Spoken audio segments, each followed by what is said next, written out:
Hey everyone, and welcome as we continue our study through the New Testament, looking at the 250 events in the life of Jesus. We're doing this chronologically, looking through Matthew, Mark, Luke, and John. And today we're looking at Herod killing John the Baptist. We've looked at John the Baptist a lot through this study and at several of the things that he did and how he was the messenger for Christ and announcing the coming of Christ. And we see here that he was arrested. We talk about that, him being arrested, and so he was arrested and imprisoned um, for speaking out against Herod, who married his uh, half brother, or his the wife of Herod's brother Philip. I'm sorry, his brother.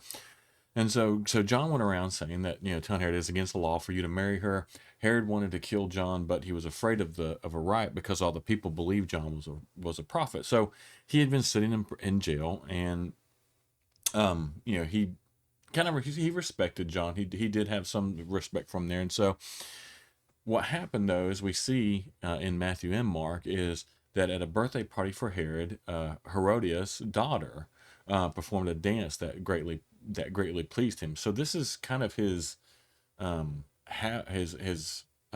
niece, and at the same time his I believe his niece, and at the same time his stepdaughter at this point, and she performs a provocative dance for him that pleases him, and so he promises with a vow to give her anything she wanted. Now that's Matthew's account. In Mark, he goes into further detail and says, "I'll give you anything up to half his kingdom," which is something he couldn't get rid of, or give. So we'll look at that in a minute.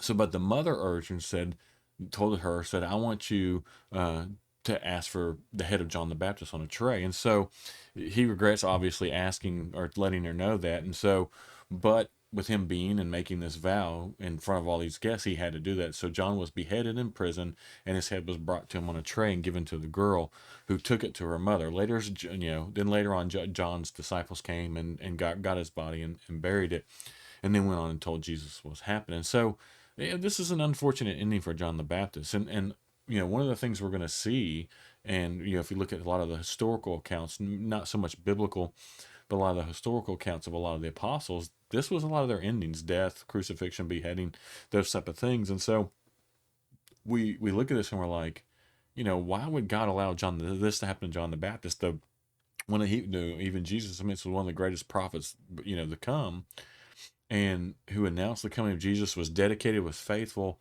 and he ends up in prison and getting his head cut off. And it's like, well, that's just not right. And unfortunately, a lot of times this is the way it works, especially for Christians in the world. And so, we see that Herod had arrested John the Baptist from pressure from his wife and his advisors. And it's as though Herod had respected John's integrity, right? In the end, Herod had John killed because of pressure from his peers and family. He had to, especially because he opened his mouth and said, in a moment of weakness, and said, "Hey, look, I'll give you anything you want," and that's what he had to do.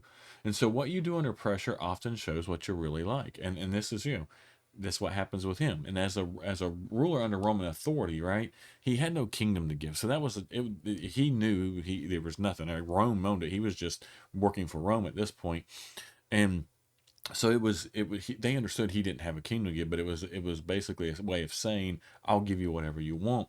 And so the offer of half his kingdom was, saying that he would give her anything, almost anything that she wanted. And so when she asked for the head of John, he had to, right? He would have been greatly embarrassed in front of all his guests, in front of all these people, if he would have gone back on what she had asked for. So he had to do that. He really had no choice. Well, I mean, he had a choice, but in this circumstances, up to him, he had no choice. And so we got to remember that words are powerful because they can lead to great sin. We should use them with great care. We got to be careful with what we say. We got to be careful with the words we use in moments of if heated and arguments, and moments of things like this. More than likely he was, I'm sure, intoxicated a little bit. He was celebrating his birthday, and so we've got to be very careful with the things we say and the things we do. And the other thing we've got to realize too, right, as Christians and as people who follow Christ, things aren't always going to be easy for us. I've talked about this. We just got done talking yesterday about persecution, right? And so you see this, one of the greatest prophets to ever exist ended up being persecuted, ended up having his head cut off. And so, following Christ, following Jesus is not always going to be easy. and it can be very difficult. And there's going to be times where, like God, like Jesus said yesterday, you got to be willing to take up your cross. So you may even have to put your whole own life on the line in order to follow me, in order to stay faithful to me. And so, fortunately, most of us don't have to worry about that. There are those who do, and maybe one of these days we will have to. We don't know. We don't know what's going to happen, but we need to be thankful that we're not. But we have to understand the commitment level. That's the thing, is we have to understand the commitment level to following Christ, and make sure that we do that just like John did here, and we'll see that. And so, they go and report it to Jesus about what has happened. And we'll talk about that a little bit later on, and kind of go back and look at how, the whole reaction to this. And so, again, just to summarize all this is, just because we're faithful follower of Christ doesn't mean it's going to be super easy for us. And we have to be careful, learn from Herod here, and be careful with what we say, be careful with what we promise, and, be careful with the word things that we commit to. So, again, I appreciate everyone who watches these videos. And so this one's a little bit shorter for, and it's probably good after yesterday's 20-some-minute video. But again, I'm thankful for everyone who follows along. If you hadn't subscribed to our channel yet, please do that. We produce these daily. We're going to produce other studies, and I really, appreciate that. And I hope it's been helpful to you. And as always, I thank you for watching.